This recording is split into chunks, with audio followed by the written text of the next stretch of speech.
Kuzdangbol everyone, my dear Dharma brothers and sisters.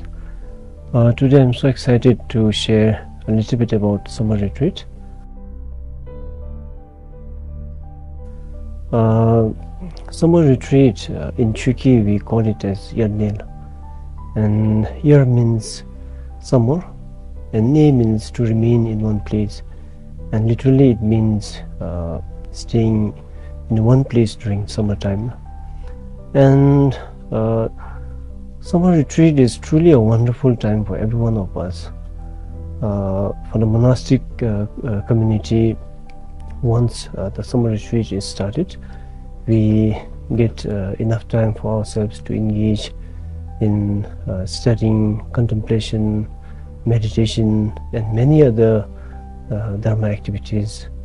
And it is also one of the best times for us to rejuvenate, energize, and empower ourselves with spiritual practice. And summer retreat is not only for monks and nuns, but it is also for the lay people. During summer retreat, they grab this opportunity to pay their respect towards Buddha Dharma, and in order to show their support, they come here, they offer donations, they sponsor meals, tea, snacks, and more than that, what they do is they join the prayer sessions and they recite the mantra, they do the prayers, and together we do the dedication prayer as well. And we also pray for all the sentient beings, for the peace and happiness of all the sentient beings. And indeed, summer retreat is such a wonderful time that all the lay people and monastic community come together in such a harmonious way, and we support each other, and we, with all these activities, we make this summer retreat a very meaningful one. So this is what I think about summer retreat.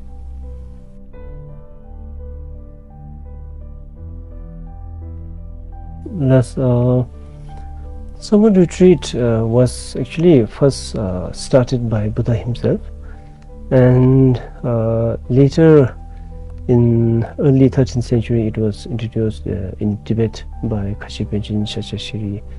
And in Bhutan, though we don't have clear history whether in olden days whether the monks they observed summer retreat or not, but in 20th century here in Bhutan we can see that it was first started by His Holiness Japji Tritsuten Drukpa, and it was started here at Tonggu in 1969, and this year we are observing the 54th summer retreat. And the main reason why we are doing this is we have two reasons. The first one is the main reason because Buddha himself clearly mentioned in Vinaya text that his monks and nuns should retreat during the summertime, and because of this we are following the sacred words of Buddha. So this is the main reason why we are doing summer retreat. And the next second reason, we have about 8 other sub reasons. The first one is to refrain from killing. It is because during the time of Buddha, monks and nuns were prohibited from storing rations for themselves. So they every day they required to go for alms round, and they beg food, they visit households and all.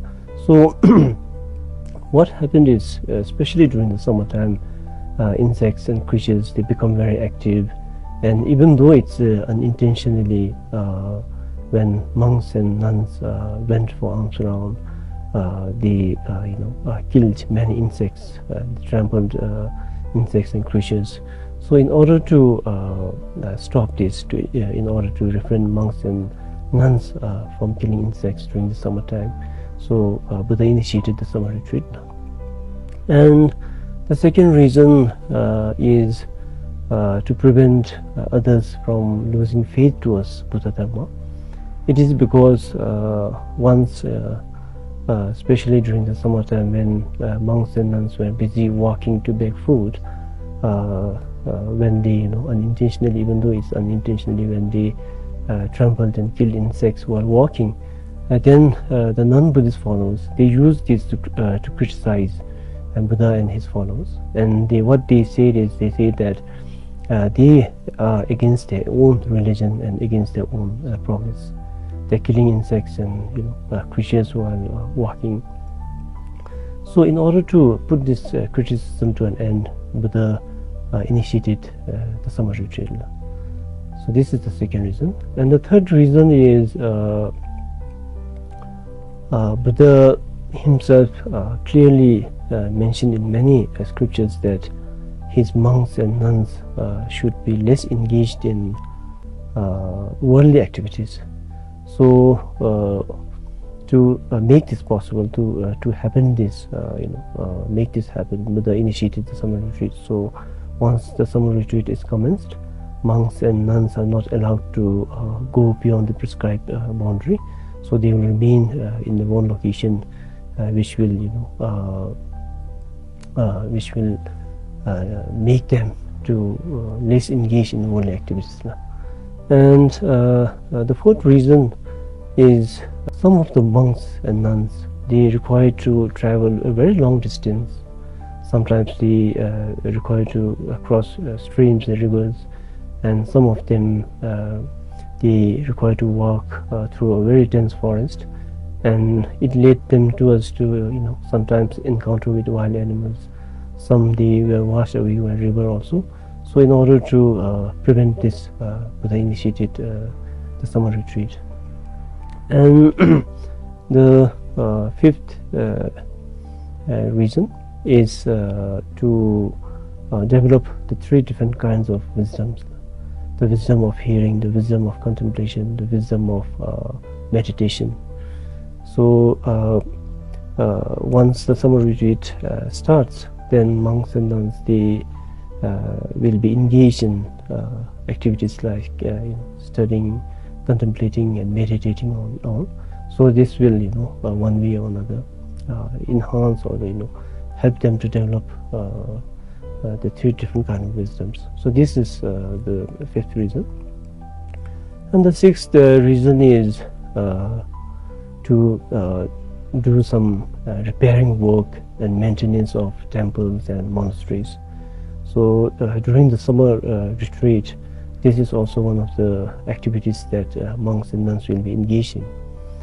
And seventh reason, the seventh and eighth reason, seventh is the ceremony of Gaye, and eighth is the ceremony of Satsang. The Gaye is a ceremony to release the vows of summer retreat, and the Satsang is also one of the ceremony, but although the Satsang is one of the practice for Vinaya tradition, one of the main 17 practices according with Vinaya tradition, but unfortunately when Vinaya was introduced in Tibet, due to landscape, due to climate and time and all, only 3 of the practices were introduced in Tibet. The 3 practices are the summer retreat, the Sojong and the Gaye. So unfortunately Satsang, we don't do this practice today. So these are the 8 sub-reasons why Buddha initiated the summer retreat and why we are doing the summer retreat. And the sub-reasons and the summer retreat are somehow interconnected with each other. Because of summer retreat, there comes the 8 reasons, and because of the 8 reasons, Buddha initiated the summer retreat.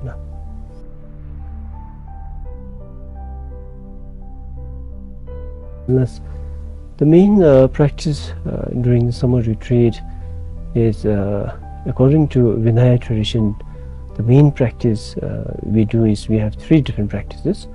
First is summer retreat itself, and the second one is Sojong, the ceremony of Sojong.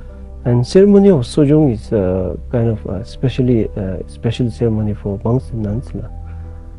We do this to mend or repair the broken vows, and also to purify the minor faults So we do this sojung every 15th and 30th